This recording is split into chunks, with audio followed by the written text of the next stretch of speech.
Hey guys, thanks for tuning into this week's video.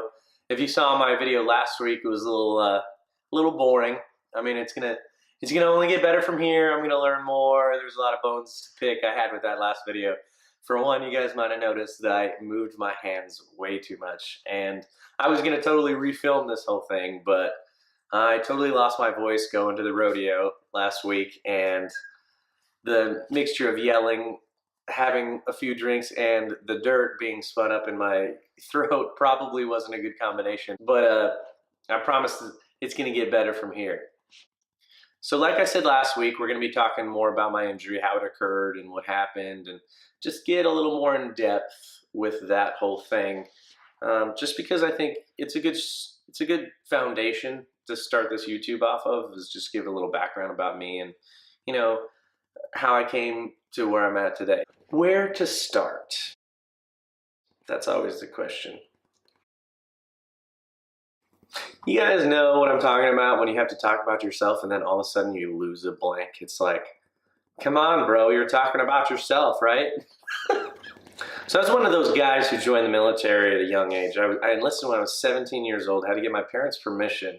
So I was still in high school at the time. Got my high school diploma, graduated and everything. I shipped off to basic training right away. I enlisted with an Army Ranger contract. So my training was a little longer than the average infantryman's. So as soon as I finished basic training in my infantryman's course, I immediately went to airborne school. After airborne school, I went through a program called RIP, which is Ranger Indoctrination Program. And this is where you pretty much get selected to be a ranger. So after I finished all my training, I was sent to 2nd Ranger Battalion stationed in Washington and had little time there to prepare. I left for training in 2008, summertime, and in 2009, by March, I was deployed for the first time. And, you know, for an 18-year-old kid, I think that's a lot to ask from someone. I think you feel bulletproof, but at the same time, it's kind of scary, you know, to just all of a sudden be out of control like that. All of a sudden, you know, these video games you are playing your entire life, you know, all of a sudden that's what you think you're going to be doing. You just think you're going to be going and, you know, kicking down doors and all these things. There's a lot more to it. No one tells you about the 22-hour flight over there. Okay, in your video games, you're not you're not sitting on a plane for 22 hours. I mean, can you imagine that? That would be pretty crazy. But anyway, I deployed for the first time when I was 18 years old. Welcome to the Army. Here you go. You're deploying. Granted, Ranger deployments are a little less of a length, but they're kind of jam-packed into just a crazy amount of stuff. It was very interesting to see, you know, to feel that all your training is going to come into play. And at the same time, it was one of the most stressful times of my early adulthood, I think, just because it was so chaotic. When you just have so much to prepare for, and all of a sudden it's not training anymore. This is the real deal. Things could happen that are totally out of control. You know, when I was young, I remember specifically saying something to my grandma, and I'll never forget this because I think it's a good story to bring into it. It's just, I said to her, you know, initially when the war kicked off, I said, you know, why are all these people dying? Aren't they trained? And don't we have the best training in the world? And in hindsight, and now I realize that a lot of it is just dumb luck, you know. Just after my 3 deployments, I realized that you can't be in control all the time.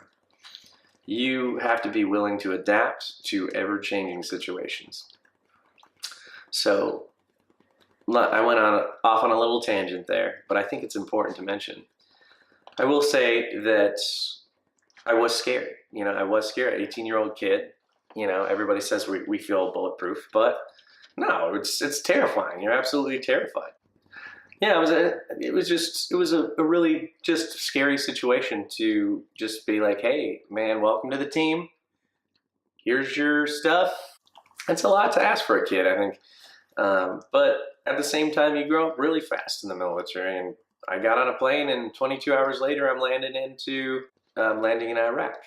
I'm just all of a sudden in a whole different world where, all of a sudden you are on high alert at all times. There's no taking a stroll down to even the restroom without having your weapon or being on guard. It's crazy.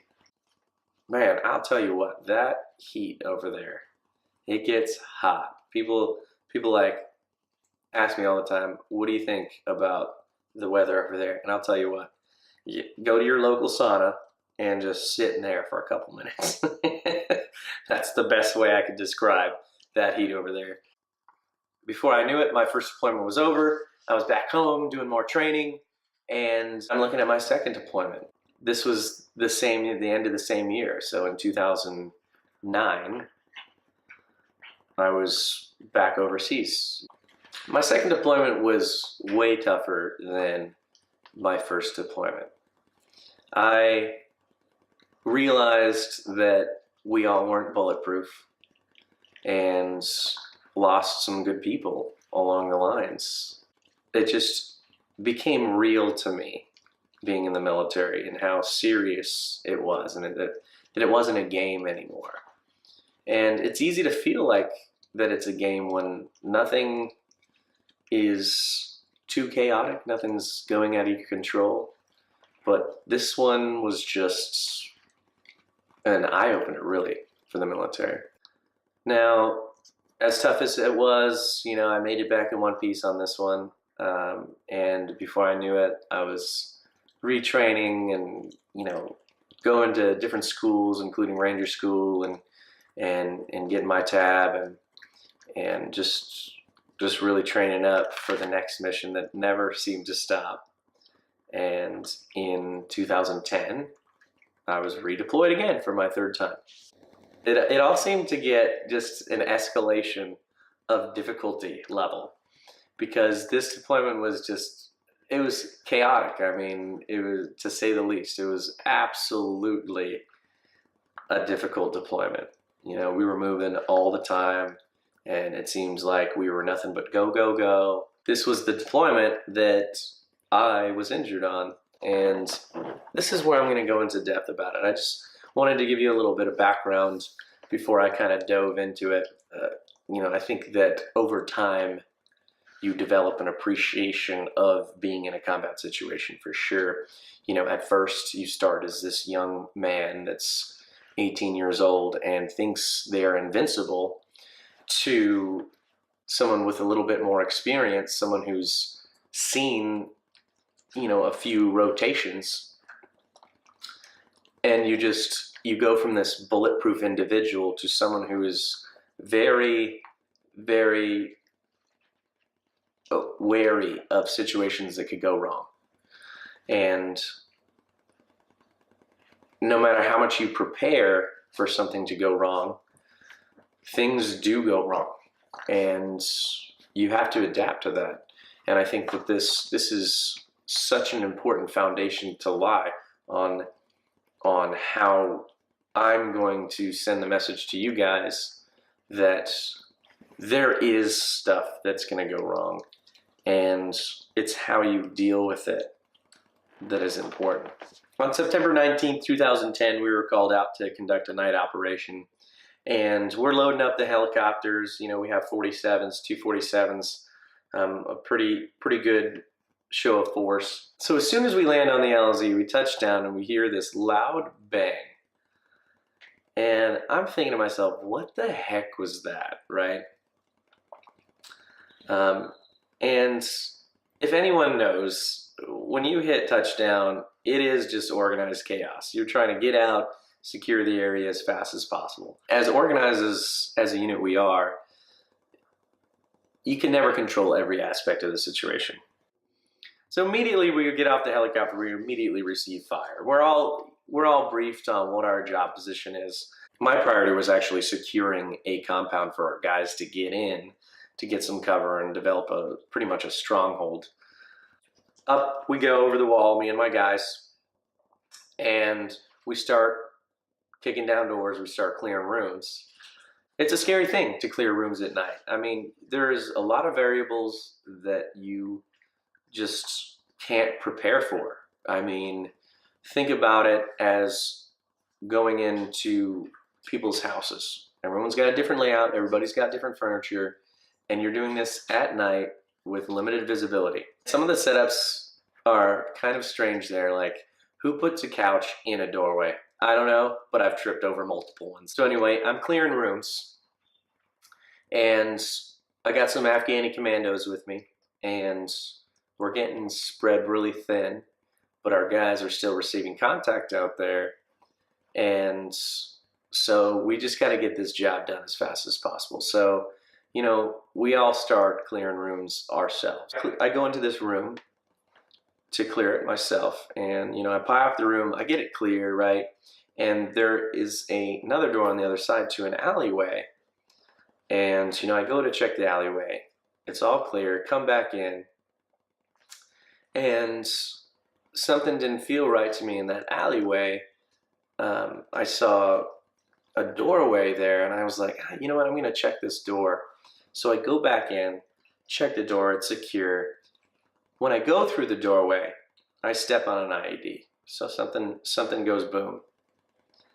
And let me tell you, there's no preparing for this. It's just, all of a sudden I'm flipped into a room, and my night vision, yeah, it's been blown off my face. I can't see. I'm in this dark, scary room. I can't see anything. And my body feels like it's on fire. And I just remember sitting in that room thinking, if I move at this point, I am going to roll over on another explosive. And that feeling was absolutely petrifying. I mean, absolutely the scariest thing ever was, I survived this, there's something wrong, something happened, but if I move, I'm gonna die. So we have a code word for evacuating the facility if an explosive goes off.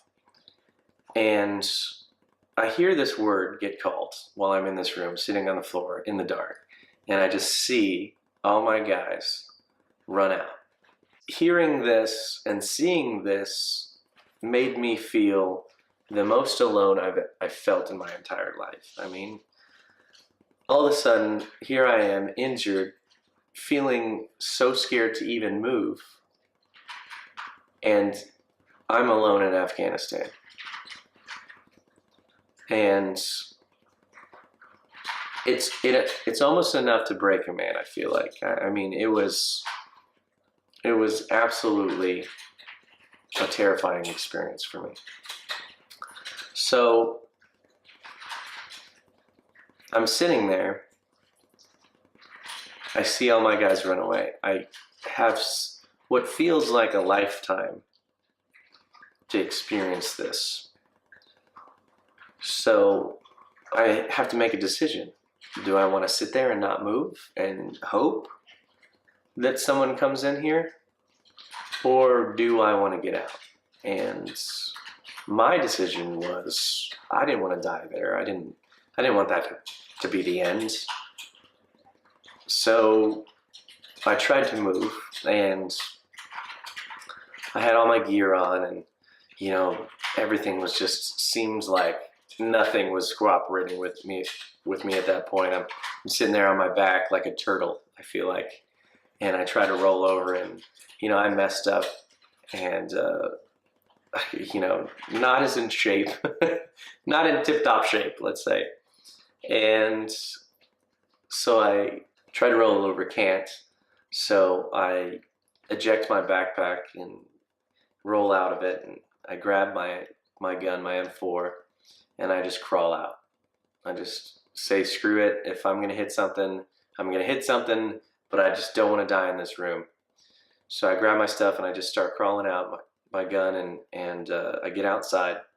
I crawl outside, and the moonlight is shining very bright that night. And I remember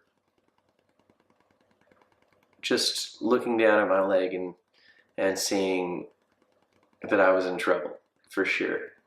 And I reached for my tourniquet to put it on, and by the time I even managed to fumble and get it, my guys came back in and started dragging me out of there as fast as they could. Now, when I say as fast as I could, I mean fast as they could. And this is where things got really, really extremely painful for me. Because when you're sitting there and your injured legs are moving through the dirt like that, it gets very, very painful. Especially when they have to hoist you up over a wall that's 7 feet tall. When they pass me over the wall, this is where I briefly lose consciousness, and I think this was simply due to just how painful it was. I'll never forget what it felt like to lose consciousness. I remember it feeling like, the best way to describe it for me is being out in the ocean at night while having a few drinks and just letting the waves crash into you while you're laying in the sand. It was a very weird feeling for me because I specifically remember feeling like I knew, like I wasn't at the beach. I remember that I was doing something important. I wasn't at the beach. I remember that I was not in an enjoyable place. So they get me over the wall and start doing first responder on me. And so they start, cutting my clothes off and checking for bleeding and all that good fun stuff, and make sure that tourniquets are properly applied. And I'm looking all around me, and it still seems very chaotic. I'm looking around, and there's explosions going off. People are still engaged in a firefight, and it doesn't look good. There's a lot of things that are going through my mind at this point, and a big thought was that I was gonna not be able to make it. I didn't think I was gonna be saved from this one. I really had a belief in my mind. In the back of my mind, I was like, I'm done. There's no way I'm gonna survive this, especially after hearing, my leadership call for a medevac, and I hear that it's going to take 45 minutes for them to get out and reach us because of the current situation we're in. And it was very, very hard to just feel like that was it. So I remember looking over to the doc, and I said, I was in so much pain. I said to him, you know what, just give me something to knock me out, because this sucks, and I don't want to remember this. And he looked at me and he said, I'm not going to give you anything that knocks you out. We got to keep you awake, but I'm going to give you something that'll make you forget. And I said, just give it to me. So the next thing that I knew, I woke up in the hospital.